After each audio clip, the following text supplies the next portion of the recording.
sama aja 2 hektar 3 hektar. Solar cuma boros itu yang dari 1 hektar 25 liter. Kalau yang Ini cuma 15 liter.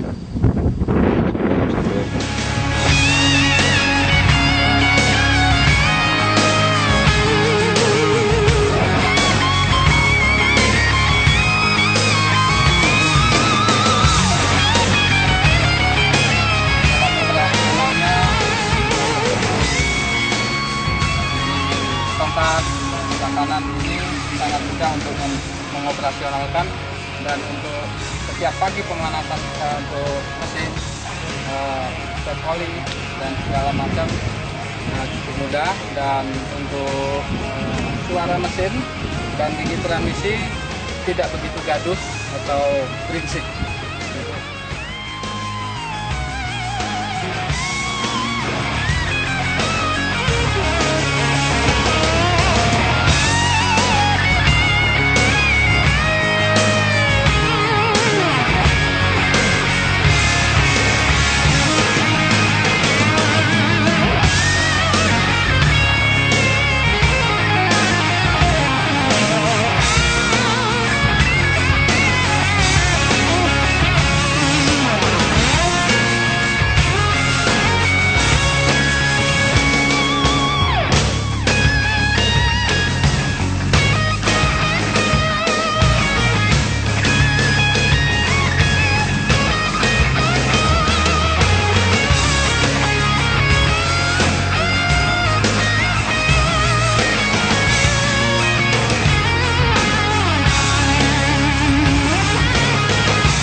Saya sudah 1 tahun bawa Mahindra. Ini Mahindra nggak pernah ada masalah, tenaganya bagus, perawatannya mudah, dan tidak rewel. Dibandingkan 2 unit tadi, Mahindra lebih oke tenaganya.